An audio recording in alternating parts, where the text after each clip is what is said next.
نہیں آپ نہ بھی بولے تو بات تو صحیح ہے، بہرحال کام پھر بھی چلے۔ اسی تنخواہ میں سے جب بندہ بڑے بیٹے کی شادی کر کے بہو بیاہ کے لے آئے تو پھر بھی کام چلتا ہے، اور جب اس بیٹے کو اللہ بچے عطا کر دے تو اسی گھر میں، اسی آنگن میں، اسی چھت کے نیچے کام چلتا ہے۔ تو پھر تو مان جانا کہ چلانے والا تو نہیں، چلانے والا کوئی اور ہے۔ پھر تو مان جا کے چلانے والا کوئی تو اس وقت جب تنخواہ تیری لگی تھی تو کہتا تھا ابا ابھی میری شادی نہ کر، میں بیوی کو کیسے کھلاؤں گا؟ تو وہی شخص ہے جس کی چھت کے نیچے پھر 1.5 درجن پوتے بھی پل رہے اور گزارا ان کا بھی ہو رہا ہے۔ تو رزق کا ذمہ کس کا ہے؟ اللہ کا ذمہ۔ اب ہمیں پتہ ہے پہلی بات تو پریشانی اس لیے اتار دینی چاہیے کہ ذمہ ہمارا ہے ہی نہیں۔ اب دوسری بات یہ کہ ذمہ داری کس کی ہے؟ اللہ حکیم بھی ہے اور علیم بھی ہے، حکیم بھی ہے اور جانتا بھی ہے، اور اسے پتہ بھی ہے کہ دینا کس طرح ہے۔ اب ہم پتہ کیا کہتے ہیں؟ کہتے ہیں وہ جو بندہ پجاروں میں بیٹھا ہے وہاں اسے نہیں بیٹھنا چاہیے تھا، اور میرا حق تھا۔ تجھے زیادہ پتہ ہے کہ اللہ کو؟ بول کے بتانا کس کو پتہ زیادہ ہے؟ کیوں جی؟ تو آپ اصل ٹینشن پتہ کب لگتی ہے؟ جب بندے کہتے ہیں نہیں وہ پجاروں میری تھی، میرا حق تھا۔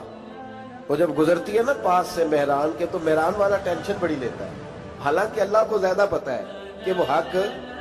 ایک بات اپنے ذہن میں یاد رکھ لیں، رٹ لیں کہ جو میرے لیے بہتر تھا میرے رب نے مجھے دے دیا، اور بات ختم ہو گئی۔ بس وصل اچھا ہے نہ فراق اچھا ہے، یار جس حال میں رکھے وہی حال اچھا ہے۔ بس جو میرے حق میں بہتر تھا میرے رب نے مجھے، مسئلہ یہ ہے کہ تو اس پہ راضی ہونے کو تیار نہیں۔ حضرت علی کرم اللہ تعالیٰ وجہ الکریم نے میرے نبی پاک کی ایک حدیث بیان کی ہے، اور جناب علی جب یہ حدیث بیان کیا کرتے تھے تو حضرت مجاہد فرماتے ہیں یوں لگتا تھا کہ جیسے حضرت علی ہمیں ہر پریشانی سے نکال رہے۔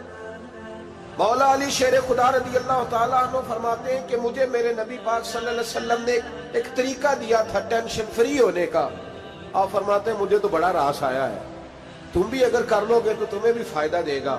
کہا وہ کیا؟ حضرت علی کہنے لگے محبوب علیہ السلام نے فرمایا تھا لوگوں تم اللہ کے دیے ہوئے تھوڑے رزق پہ راضی ہو جاؤ، وہ تمہاری تھوڑی عبادت سے تم سے راضی ہو جایا کرو گا۔ بس تم 2 نفل بھی پڑھو گے تو اللہ راضی ہو جائے گا، تم 1 رکوع بھی سویرے اٹھ کے پڑھو گے تو وہ راضی ہو جائے گا، وہ تمہارے 313 درود شریف سے راضی ہو جائے گا، تم اس کے دیے ہوئے تھوڑے رزق سے راضی ہو جاؤ۔ ٹینشن اس لیے ہوتی ہے کہ ہم راضی نہیں جو اس نے ہمیں دیا ہے۔ وہ حل میں مزید کی جو دوڑ ہے نا، حل میں مزید کی، بے قدرہ کچھ قدر نہ جاتی، کیتی خوب تسلی ہو، دنیا دار پجاری زردے، کتیاں دے گل ٹلی ہو، بک بک روشن اکھیاں تکیو ویک حویلی کلی ہو، تے کوچ نصیر اساں جد کیتی پہ جانی تھر تھلی ہو۔ تو یاد رکھیں یہ جو ہے نا مصیبت کے مال آ کیوں نہیں رہا، وہ سامنے والا پلاٹ میرے گھر کے سامنے ہے گھر کے سامنے، پر رجسٹری میرے نام کیوں نہیں؟ یہ مصیبت سانس نہیں لینے دیتی۔ موٹر سائیکل کھڑی کرتا ہے نا جب آ کے دکان سے روٹی کھانے آتا ہے، دفتر سے گھر آتا ہے، کاروبار سے آتا ہے، تو جہاں موٹر سائیکل کھڑی کرتا ہے وہ ٹینشن بڑی ہے کہ کبھی میری ہو جائے نا یہ والی جگہ، تو میں یہاں بھی بورڈ لگاؤں اپنے نام۔ اس نے مالی پریشانی پیدا کی۔ تو جس حال میں ہے، کیونکہ تو نے اپنا یہ حال خود نہیں بنایا، جس نے بنایا ہے وہ بڑا بہتر جانتا تھا کہ تو اسی حال میں اسے اچھا لگتا ہے۔ تو اسے اسی حال میں، ایک بزرگ تھے تو ان کی طبیعت بڑی علیل ہو گئی، بیمار ہو گئے، تو اللہ نے آزمائش دی تو کیڑے پڑ گئے وجود میں۔ ایک کیڑا یہاں سے کھا رہا تھا، اللہ والے بڑے راضی رہتے ہیں اس کی رضا پہ، تو کیڑا یہاں کھا رہا تھا تو نیچے گر گیا، تو بابا جی نے اٹھا کے پھر وہاں رکھ لیا، کہنے لگے جب اس نے تیری ڈیوٹی مجھے کھانے کی لگائی ہے تو میں اس بات پہ راضی ہوں، تو نیچے کیوں گرتا ہے؟ بٹ ٹھیک ہے کھا، جب اس نے تجھے ڈیوٹی جو تیری لگائی ہے۔ سالبہ بن عبد الرحمن ایک صحابی تھے، سالبہ غالباً نبی پاک صلی اللہ علیہ وسلم کی خدمت میں آئے، کہنے لگے یا رسول اللہ صلی اللہ علیہ وسلم غربت بڑی ہے، میرے لیے دعا کریں اللہ زیادہ مال دے۔ تو محبوب صلی اللہ علیہ وسلم نے فرمایا تو جس حال میں اچھا ہے وہ تیرے لیے بہتر ہے، اس میں تو ہے وہی حال تیرے لیے۔ مشکل ہے نا یہ جواب سننا۔ کہتے پیر صاحب فلان جگہ سے تویز آیا، وہاں تو وارے نے آرے ہو گئے، تو آپ کے ہاں تو میں کہتا ہوں یہ تویز دینے والا اگر تویز دے کے امیر بناتا ہے تو پہلے خود کیوں نہیں بنتا؟ یہ خود تو 150 کا تویز بیچ رہا ہے، اپنی بیچارے کی حالت یہ ہے۔ اگر اتنا ہی تویز اس کا چلتا ہوتا تو پہلے 5 ٹیوب پجارو اس کے دروازے پہ کھڑی ہو۔ عجیب چکر ہے اور عجیب جگہ لوگ الجھ گئے، سمجھتے ہی نہیں بات کو۔ یا رسول اللہ صلی اللہ علیہ وسلم دعا کر دے تو محبوب نے کیا فرمایا؟ فرمایا تو جس حال میں ہے نا وہ حال تیرے لیے بہتر ہے، اسی میں رہ۔ کہ نہیں حضور دعا کرے۔ فرمایا سال بعد تو باز آ جا۔ حضور دعا کرے۔ فرمایا تو باز آ جا۔ 2-3 دفعہ کا ضد کی، محبوب نے فرمایا جا پھر اللہ تجھے زیادہ پیسے دے گا۔ چند بکریاں خریدی، اتنی برکت ہوئی کہ بکریوں کے ریوڑ بن گئے۔ پھر کچھ بکریاں بیچ کے گائے خرید لی، ان کے بھی ریوڑ ہو گئے۔ پھر کچھ اونٹ اونٹنیاں لے لی، ریوڑ ہی ریوڑ۔ پہلے 5 وقت مسجد میں آتے تھے، اب فجر اور عشاء رہ گئی۔ پھر مال زیادہ ہوا تو مدینے شہر میں کوئی جگہ ہی نہیں، مدینے سے باہر حویلی خریدی، پھر جمعہ ہی رہ گیا۔ جمعے کے جمعے آتے، زکوٰۃ کا حکم آیا۔ میرے نبی کریم علیہ السلام نے حضرت ابو ہریرہ کو بھیجا، فرمایا جا اسے کہہ تیری زکوٰۃ بنتی ہے 2.5%۔ 10 کروڑ روپیہ ہو تو کتنی زکوٰۃ بنتی؟ بھئی 1 کروڑ کی 2.5 لاکھ ہوئی نا، تو 10 کروڑ کی کتنی ہوئی؟ تو بڑی مصیبت ہے جب بینک سے میسج آتا ہے نا کہ 25 لاکھ نکل گیا تیرے اکاؤنٹ سے، بہت بڑی مصیبت، بڑی ٹینشن ہوتی ہے۔ ایک صاحب میرے پاس آئے، ان کی زمین اچانک مہنگی ہو گئی، اچانک پہلے کچھ 15-16 لاکھ کی ایکڑ زمین تھی، پھر وہ کروڑ کی ہو گئی۔ تو میرے پاس آئے، کہنے لگے وہ 10 کروڑ روپے بنتے ہیں تو زکوٰۃ، تو میں نے کہا آپ نے کیا کیا؟ زری زمین پہ عشر آتا ہے، اس پہ زکوٰۃ نہیں آتی، تو آپ نے کیا کیا؟ کہنے لگے وہ کچھ سوسائٹی کے رول کے مطابق میں نے فائلیں وغیرہ لے لی ہیں، اب میں نا کبھی موقع آئے گا تو ان کو بیچوں گا۔ تو میں نے کہا اب تو آپ کا یہ مال ہو گیا بزنس کا، تو اب تو اس پہ زکوٰۃ آئے گی۔ 10 کروڑ پہ جب 25 لاکھ سنا تو کہنے لگے فوراً دینی پڑتی ہے کہ تھوڑی تھوڑی سے بھی کام چل جاتا ہے؟ تو میں ان کا چہرہ دیکھنے لگا، میں نے کہا نہیں وہ تو آپ کو پتہ ہے، ویسے حضرت عمر فرمایا کرتے تھے بانٹ کے نہ دو، کوشش کرو کسی ایک کو دو، چلو کسی کا تو کچھ بن جائے، تو ایک کو دینی چاہیے۔ کہنے لگے تو مطلب یہ ایسا ہی حکم ہے؟ میں نے کہا آپ کسی اور سے تحقیق کر لیں۔ اب یہ بھائی لیتے وقت نہیں تجھے ٹینشن ہوئی کہ 15 لاکھ کا کروڑ ہو گیا، تو اس وقت نہیں تو نے کہا کہ یا اللہ، تو یہ کیسی سوچ ہے مسلمان؟ کس طرح کا اس کا؟ ہمارے ہاں جب کسی آدمی پہ حالات خراب ہوتے ہیں نا تو سب سے پہلے وہ اس طرح کرتا ہے کہ جو میں کہیں اللہ کے رستے میں دیتا ہوں پہلے اسے بند کروں۔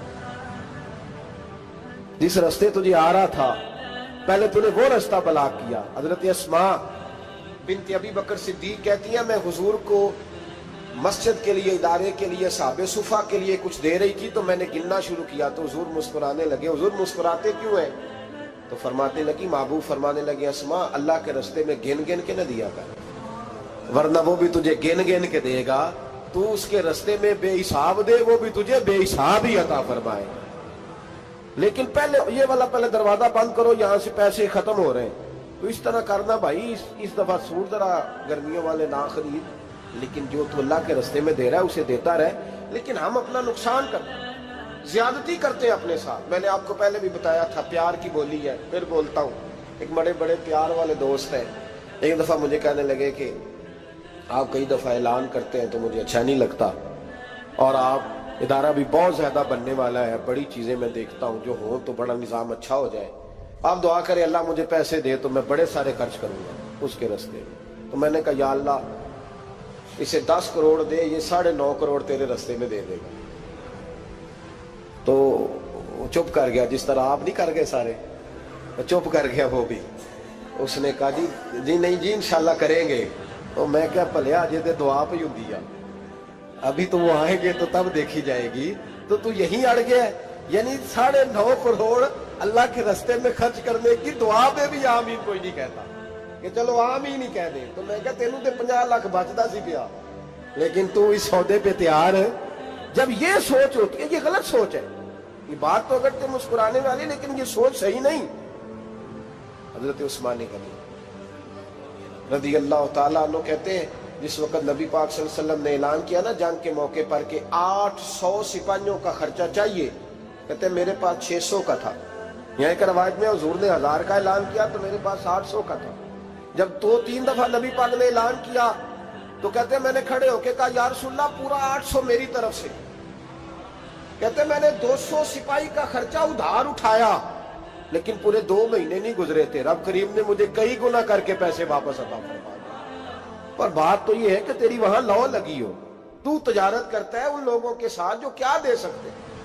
تو سالبہ کے پاس حضور نے پیغام بھیجا. پہلے تو کہا تیرے لیے بہتر نہیں مال. جب اصرار کیا تو بڑی برکت ہو گئی, بڑا آیا تو فرمایا زکوٰۃ دے, 2.5 زکوٰۃ ہے. اب جب سوچا کہ 5 اونٹوں پہ ایک بکری جائے گی اور بڑا سارا مجھے دینا پڑے گا, اب جب غور کیا تو یہ تو نہ کہا کہ میں نہیں دیتا.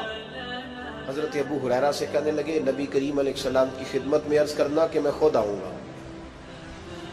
حضرت ابو ہریرہ نے آ کے عرض کی یا رسول اللہ صلی اللہ تعالی علیہ وسلم. حضور وہ کہتے تھے میں خود آؤں گا. تو کہتے ہیں محبوب نے ٹھنڈی سانس لی, فرمایا اسے کہا تھا کہ تیرے لیے مال بہتر نہیں, اب ہلاک ہو گیا. ہائے افسوس, ہلاک ہو گیا.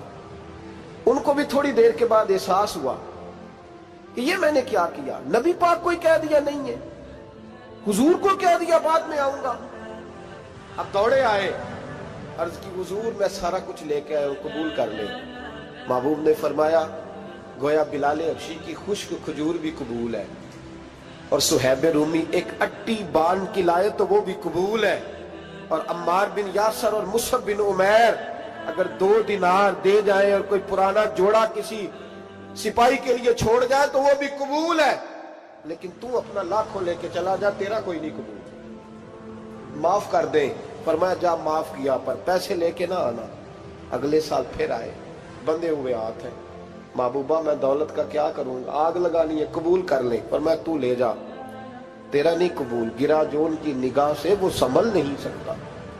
حضور نے وصال ظاہری کیا تو جناب صدیق اکبر کے پاس آئے, لاکھوں کا مال. ابو بکر قبول کر لو. تو جناب صدیق اکبر کہنے لگے اس کا کر لو جس کا نبی نے نہیں کیا, چل جا, کوئی نہیں چاہیے. حضرت عمر کے زمانے میں قحط پڑ گیا, بارشیں نہیں ہوتی, غلہ نہیں ملتا, حالات خراب ہے, مالی طور پہ بحران آ گیا, غربتیں, مجبوریاں, تکلیفیں. آ کے روئے, عمر میرا قبول کر لو, مجھے معافی تو مل گئی تھی نا. فرمایا معافی اپنی جگہ پہ, پر جس کا مصطفیٰ نے قبول نہیں کیا.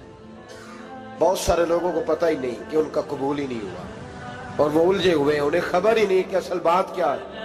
فرمایا جس کا مصطفیٰ کریم نے قبول نہیں کیا, اب ہیرے اور جواہرات بھی لے کے آئے تو بھوکے مریں گے, پر اس کا قبول, اس بات پہ راضی رہو اس حال میں اللہ نے رکھا ہوا, اس حال میں راضی رہو.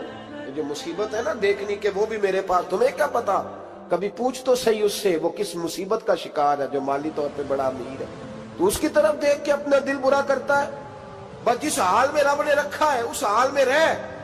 حضرت عثمان غنی کے زمانے میں تو وہ وصال کر گئے, لیکن بھائی تو جس حال میں تیرا رب تجھے رکھتا ہے اس حال میں رہ, تیری مالی پریشانیاں ختم ہو جائیں. میں نے پہلے بھی شاید آپ کو ایک دفعہ کہا تھا, میں تعلیم سے فارغ ہوا تو میرے ایک استاد اور میرے کچھ دوست کہنے لگے افریقہ آ جائیں آپ, بھائی بہت بڑا ادارہ ہے, اس کو چلائیں, اس کو سنبھالیں. تو میری والدہ سے میں نے کہا, اس طبیعت ہوتی ہے نا انسان کی, میرا بھی دل لگ گیا. میری اماں پڑھی نہیں تھی لیکن اللہ نے دانائی بڑی عطا فرمائی تھی, حکمت بڑی تھی, سیانی بڑی تھی.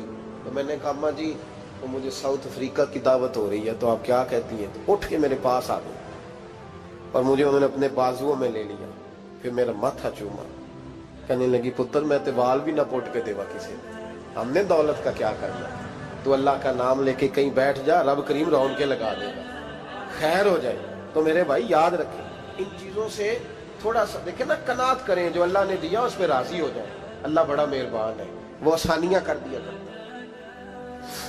تو یاد رکھیں میرے رسول کریم علیہ السلام نے ایک تو ہمیں درس یہ دیا ہے کہ تو سمجھ جا, قرآن نے ہمیں بتایا ہے کہ روزی تیری ذمہ داری نہیں, روزی کس کی ذمہ داری ہے, اللہ کی. اور دوسری بات یہ کہ جو اللہ نے تمہیں دیا ہے اس پہ تو راضی ہو جا, تیری مالی پریشانیاں ختم ہو جائیں. اور پھر حضور صلی اللہ علیہ وسلم نے فرمایا مذہبی طور پر جب دیکھو تو آگے دیکھو, اور دنیاوی طور پر جب دیکھو تو پیچھے دیکھو, پریشانی ختم ہوگی. مذہبی طور پر جب دیکھو, جو 5 نمازیں پڑھتا ہے وہ تہجد پڑھنے والے کو دیکھے, اور جو تہجد پڑھتا ہے وہ اشراق چاشت پڑھنے والے کو دیکھے. اور جو بندہ اشراق اور چاشت پڑھتا ہے پھر اس کو دیکھے جو سارا دن مصطفیٰ پہ درود پڑھتا ہے. اوپر دیکھے کہ میں نے اور نیک ہونا ہے اور نیک. اور جب مالی معاملہ ہے تو پھر نیچے دیکھ. اگر تو بیٹھا نا پجاروں پہ تو پھر ٹوڈی والے پہ نظر کر اس کا کیا حال ہے. اور اگر تو وہاں بیٹھا ہے تو دیکھ مہران والا بھی تو گاڑی چلا ہی رہا ہے. اور اگر تو وہاں ہے تو موٹر سائیکل والا دیکھ. اور تو وہاں ہے تو پھر سائیکل والے پہ نظر. اور اگر تو سائیکل والا ہے تو پیدل والے کو دیکھ. اگر تو کرائے کے مکان میں رہتا ہے تو پھر جھونپڑی والے کو دیکھ. اور اگر تو جھونپڑی میں رہتا ہے تو پھر بھی پریشان نہ ہونا. کچھ ایسے بھی ہیں جنہیں جھونپڑی بھی نصیب نہیں, جو سڑک پہ لیٹے ہوئے. اور اگر تو تندرست ہے نا تو کبھی جا کے ہسپتال میں دیکھ حال کیا ہے, لوگ کس حال میں. تو ہم شکر نہیں ادا کرتے. اس کا نقصان کیا ہوتا ہے, نعمتیں چلی جاتی ہیں. اللہ فرماتے ہیں لئن شکرتم لازیدنکم, تو شکر ادا کر میں نعمتوں میں اضافہ کر دوں. تو بھائی مالی پریشانی کا تیسرا سبب یہ ہے کہ ہم دیکھتے ہیں مالی طور پر اوپر, تو پھر ہمیں طبیعت بگڑتی ہے. اور پھر مالی پریشانیوں کے کچھ اور اسباب بھی ہیں. امام شافعی فرماتے ہیں جن گھروں میں لوگ فجر کی نماز کے وقت سوئے ہوتے ہیں ان گھروں میں رزق نہیں آتا. آپ فرماتے ہیں فجر کا وقت اللہ کے دینے کا وقت ہے, اس وقت اللہ بانٹتا ہے. حضور صلی اللہ علیہ وسلم کا فرمان ہے نا حدیث میں کہ تہجد کے وقت اللہ پہلے آسمان پہ نزول جلال فرماتا ہے جو اس کی شان کے لائق ہے تہجد کے وقت. اور وہ کہتا ہے مانگو میں تمہیں عطا کروں گا. لینے کی باری آئے تو بندہ سمیٹ سماٹ کے اندر گھس جائے. ہمارے ہاں یہ ہوتا ہے کہ عشاء کے بعد بچے بیٹھتے ہیں موبائل لے کے, تہجد کا وقت آتا ہے تو ان کی آنکھیں بند ہونی شروع ہوتی. تو لینے کے وقت تو سویا تھا, ذرا مسئلہ کیسے حل ہوگا بھائی؟ جب کوئی آدمی خیرات بانٹ رہا ہو تو جو پیالہ پیچھے کر لے اسے ملے گا. کہتے اس وقت آنا جب میں بانٹ رہا تھا, اب تو کدھر آ گیا ہے. مثال دے رہا ہوں. تو فجر کا وقت مانگنے کا ہے, تو ساری رات تو گزر گئی گیمیں کھیلتے, ٹی وی دیکھتے, اور جو لینے کا وقت تھا تو سو گیا, تو کیسے آئے گا تیرے پاس؟ تو اٹھے سویرے, بندوں سے مانگ کے دیکھ لیا, بڑی عزتیں خراب ہوئی. فجر کا وقت اٹھ کے جھولی پھیلائے. میرے رسول پاک علیہ السلام فرماتے ہیں, رب فرماتے ہیں جب بندے میرے آگے جھولی پھیلاتے ہیں مجھے شرم آتی ہے. کسے چومیا یار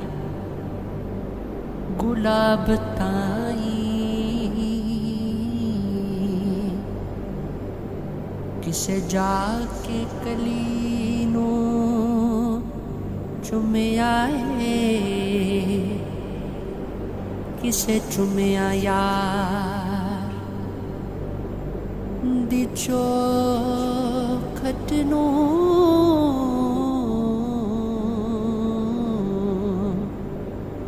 کسے جا کے گلی نو چومیا ہے, کسے چومیا حاکم غوث تائیں,